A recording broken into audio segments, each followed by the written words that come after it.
Welcome to the August 2017 Performance Management and Feedback presentation. Since November 2008, employee evaluations have no longer tied pay increases to performance. This change brought consistency in the way all employees receive their evaluations.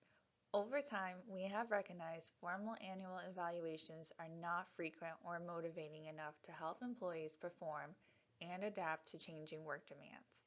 As a result, a new approach was developed with input from all levels of employees in the organization through meetings with the city manager. The consensus was in support of making performance feedback a more personal process where supervisors meet directly with their employees regularly throughout the year, looking forward rather than backward. The new policy, effective September 1st, applies to all full-time and part-time employees, unless otherwise addressed by collective bargaining agreement. As department staffing and operations differ, the new program allows departments to determine what will work for them within the framework of these guidelines and department head approval. So here's how it works. Tracking and reporting system in HR NeoGov will be phased out and no longer supported for employee groups no longer using Perform. If supervisors or departments deem necessary to document performance in writing to the employee, it must be sent to HR for the employee's personnel file.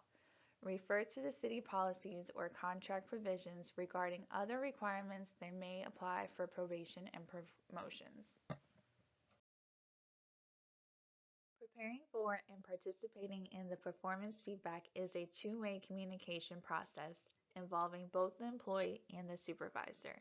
In our training today, we'll discuss information that pertains to both the employee and supervisor, as we believe all employees should understand how to give, receive, and act on performance feedback. The new program emphasizes ongoing goals and accomplishments with frequent check-ins, meaningful real-time feedback, and coaching. Traditional systems often end up looking back on the year unavoidably through the recency effect, documenting only recent accomplishments. Performance standards and job duties need to be clearly defined and clearly communicated. Setting goals and objectives give the employee direction and motivation. Goals also define what is expected in terms of accomplishments, growth, and contributions to the city. Performance feedback meetings should be a joint exploration, engaging and involving employees in open discussions about their performance expectations, goals, and objectives. More time should be spent throughout the year providing constructive feedback in terms of what needs to be accomplished and how, rather than evaluating it at the end of the year.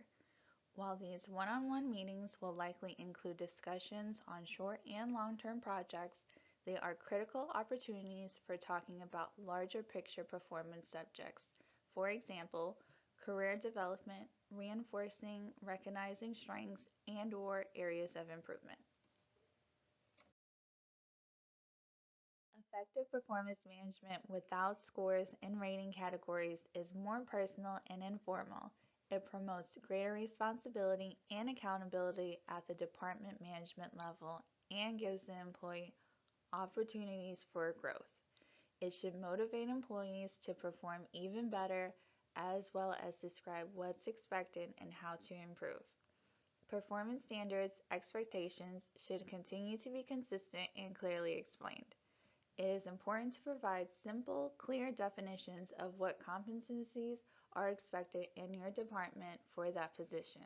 This helps the employee link their individual contribution to the greater goals of your department and the goals of the city.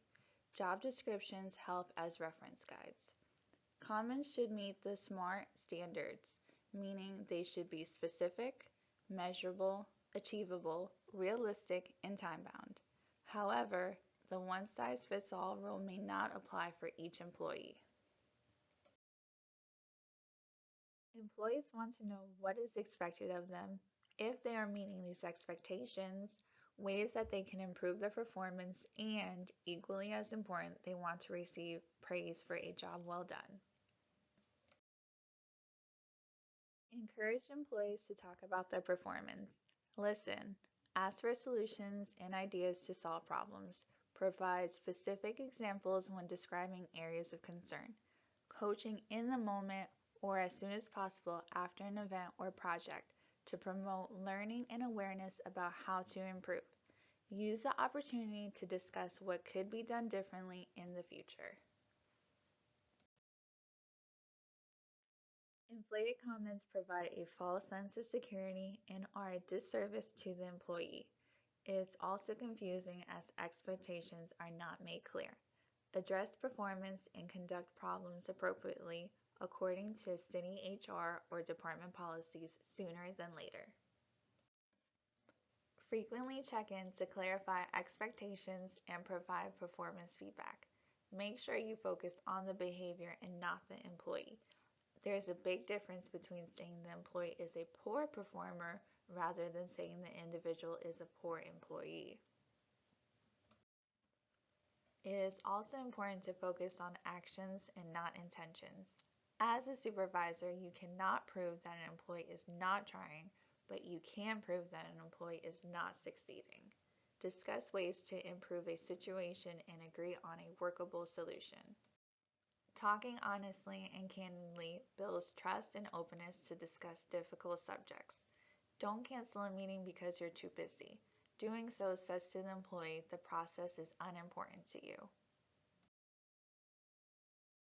How to effectively communicate feedback so that it makes sense and employees acknowledge the information can be a constant challenge. Organizations that have regular specific feedback experience 10 to 15% more productivity and 20 to 40% fewer accidents. According to the results from Dr. David Rock's 2016 Neuro Leadership Institute report, organizations also experienced 50% positive change in conversation quality and employee engagement after the first year of transitioning to this type of performance management process. Feedback helps individuals understand if they are meeting goals and what improvements are necessary. The responsibility to provide feedback and create a feedback loop lies with the manager. Feedback is like a mirror. It is intended to reflect performance. It also allows an employee to see how his or her actions and behaviors appear to you and others. Effective feedback doesn't carry emotions, it's just the facts, with the mindset of helping employees see ways to improve. Motivation differs from person to person, so unless you're asking questions and providing detailed information, you will lose daily opportunities to harness the power of feedback. Here's an example of a teachable moment. Let's discuss how that presentation went. What did you think went well? I agree, the PowerPoint was thorough. What would you do differently next time? Why spend so much time on coaching, training, and feedback? According to the Society for HR Management and the International Public Management Association, more private companies have been on the forefront of dropping formal performance reviews, believing they do not provide accurate information and adopting real-time performance development. Because employees are more likely to consider themselves fairly compensated, more likely to stay with the city, and more likely to recommend a friend to work at the city. Employees want feedback. They want to hear about what's going on. They want to know what they are doing well and that their work matters. All these things increase engagement and productivity. I didn't know, or no one told me what to do. Is this the truth or part of the truth? From managers, we hear they should know how to do it or they should know what their goals are. Don't assume that people know what to do. No one will accuse you of over communicating goals and expectations. Employees aren't mind readers. Your job as a supervisor is to talk with your employees and help them make a personal connection to what they do and how it affects the big picture.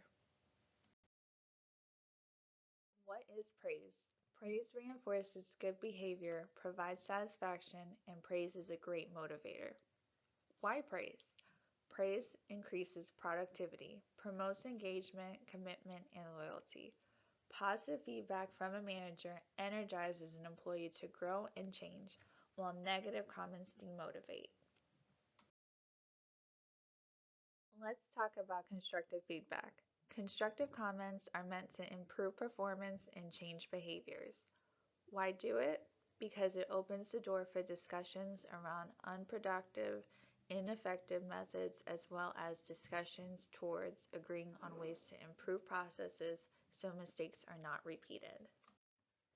The issue of constructive criticism comes up in the area that people are afraid of confrontation or hurting feelings or demotivating the employee in areas that the employee is doing well.